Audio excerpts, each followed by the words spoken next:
Hi everybody. I had to go out of town over the weekend, and I'm still not back in town, so I don't have access to the worksheet that I wanted to give you. I'm making this video, and I'm giving you an exercise to work on until I get back around Wednesday or so. I don't want everybody to get behind. I want to make sure we get everything done this semester. So here's what I'm going to do. We're going to jump ahead very quickly to something called dot plots, which I can give you a very quick exercise to work on, and this is something we would be doing just next week probably instead of this week, or maybe later this week. So let's go ahead and get this one done, and we'll go back to the translation exercise when I have access to that worksheet at home. So what we're going to do here is we're going to be comparing two FASTA files or two gene sequences, and there is a visual tool called dotplot, which it's actually probably the most useful thing you will use or you will learn about in this class. So this is a great thing. Might as well learn this up front. It can help you in other exercises, figuring things out, working on your projects. So what dotplot is, it's a graphical method to allow you to compare two sequences at the same time. And when you do that, you can find where they're similar and where they're not similar. It's been around for a long time. It was one of the first tools developed in bioinformatics, and it's overlooked these days by a lot of people. They say, oh, that's such an old program. It's probably the most useful program, though, that you can ever use when you're doing sequence comparisons. I'm letting you read this this slide here. Just realized it was developed way back in 1970. The idea is that you can put the sequences on a graph like the AGCTs, and then if you just kind of put a dot wherever they are the same across the sequence, you can get a visual representation of where the sequences are the same and where they're different. This sounds so simple, and it's incredibly useful, though, especially for you as a human. You can have a large sequence, but you can't look at all those letters and compare them just by looking at the letters. You actually have to have something present you with a kind of something a human can interpret quickly. We're not computers. We can't do that. Don't worry about this. I just want to show it this way.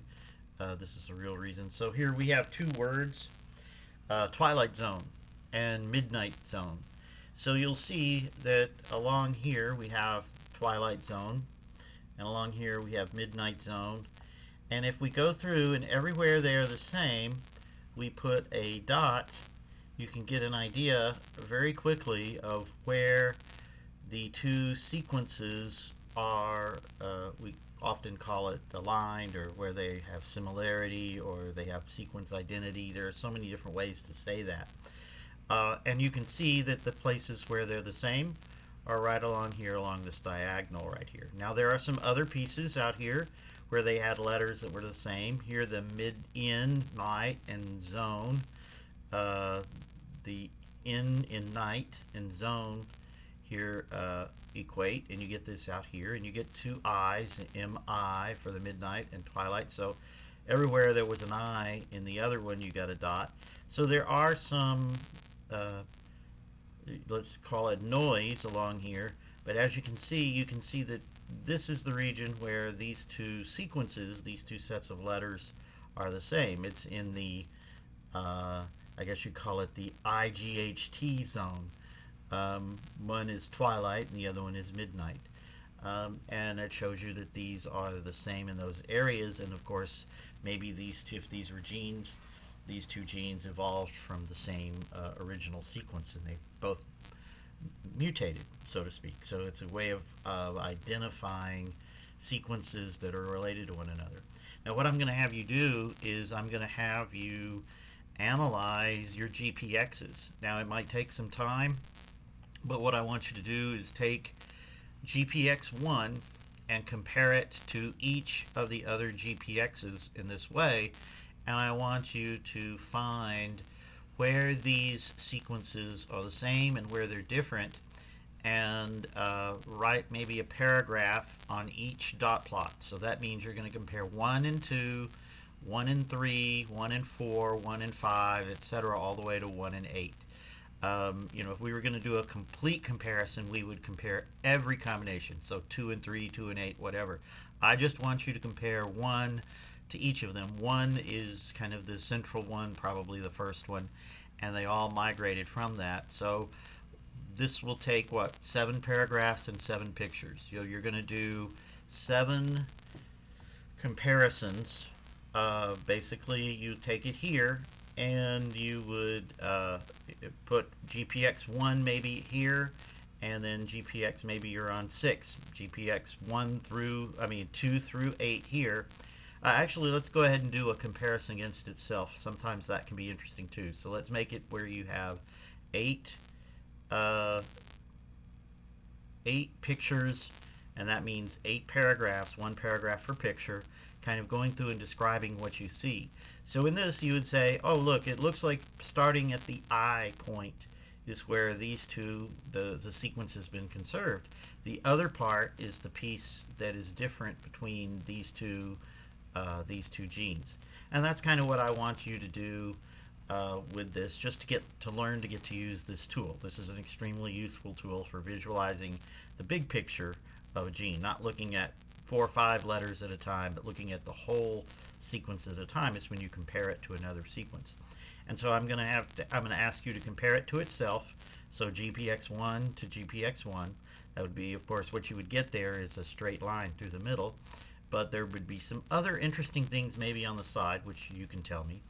And then I would like you to compare 1 and 2, and then 1 and 3, 1 and 4, and write a paragraph. So this is going to be a rather long assignment in the sense that you have to run this program essentially 8 times and then write a paragraph describing what's going on in each one.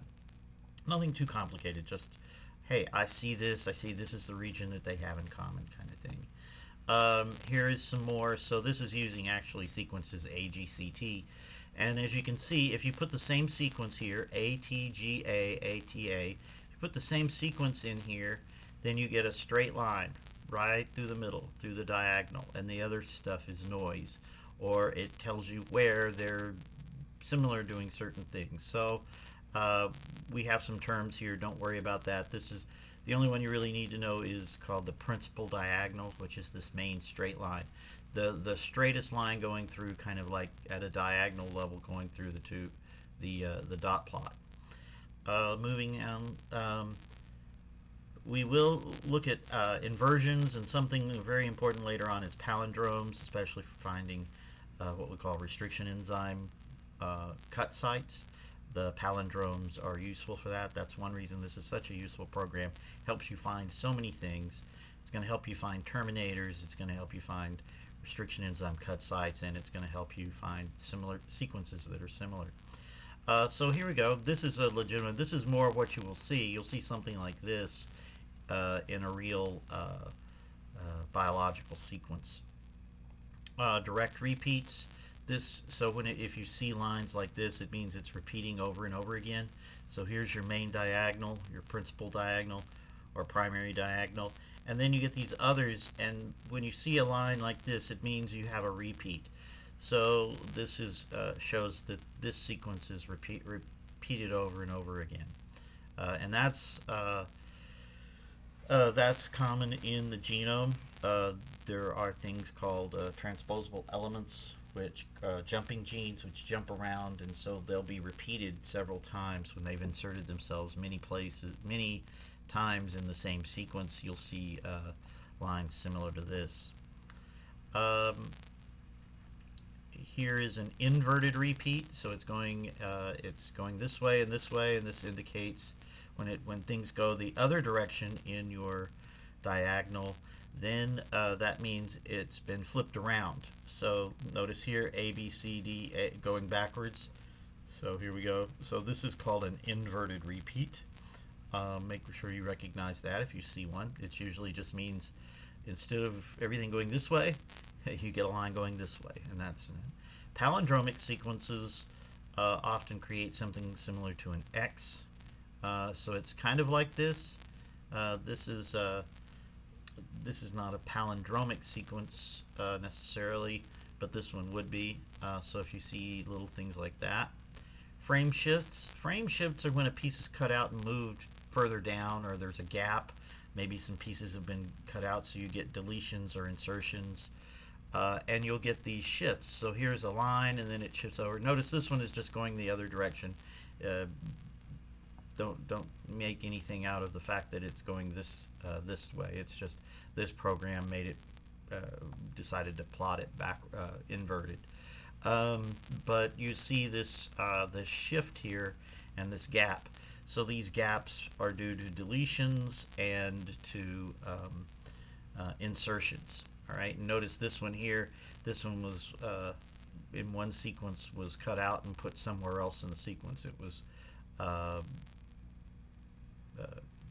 placed way over here, and it was probably somewhere else originally in the sequence. Don't worry about that. Just notice these things if you see them and level them. If you see this funny little thing, it means that everything's kind of the same in that area. Like you get a bunch of very tiny repeats. All right, it's actually very similar to the larger repeats. It's just that it'll be a small one somewhere, and it just means that you've got what we call low complexity. It means you're only using one or two letters over and over again, maybe like AT, AT, AT, AT, AT over and over again, or maybe just like this one, all one letter, AAAA or TTT. That would be what this is kind of indicating. That's low complexity is what that means. It means it's not really making words, it's just repeating something. Somebody was writing it and held down the G key too often and by accident, and you get something like this. That would be the accidental creation of one. All right, really don't need to go over these slides. They just had some good pictures, and so I thought I'd show you those slides. Now, where can we go to do one of these dot plots? That's going to be, actually, before I do that, let me show you this website. Let me give you some links. I'm going to put these online.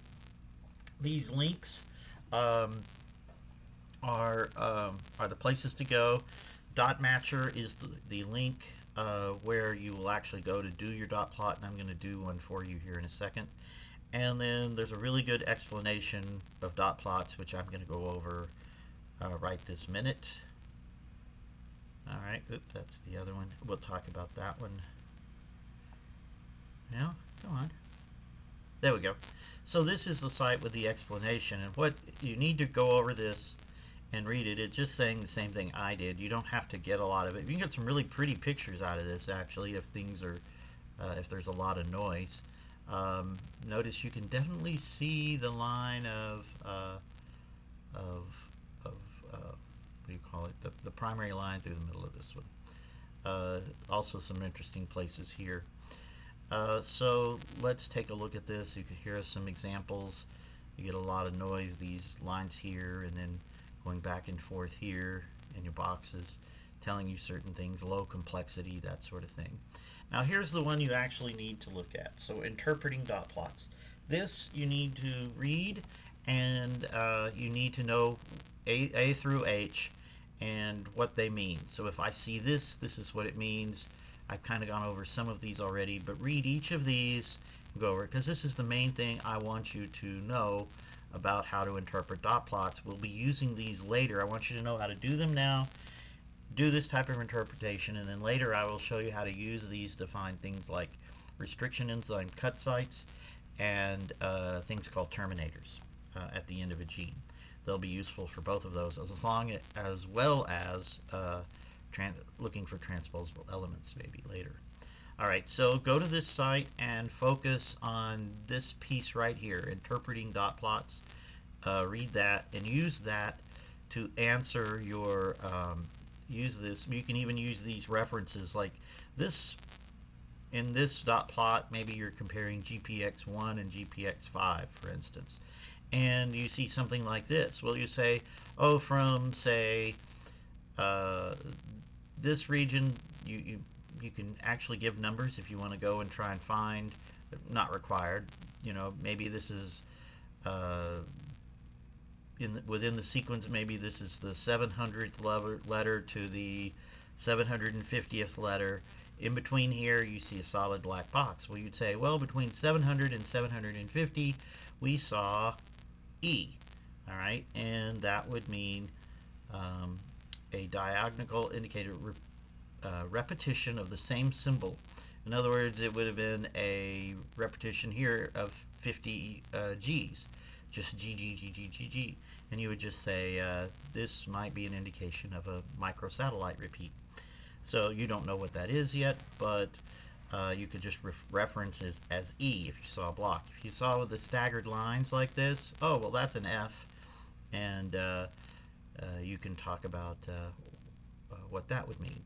So go through these, like here H is a partial deletion, things like that. So that's what I want in your little paragraph when you explain it. Tell me some of the things you see in your dot plot.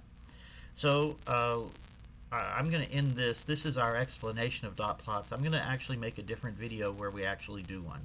So this is the first video on dot plots. There'll be another one coming up here.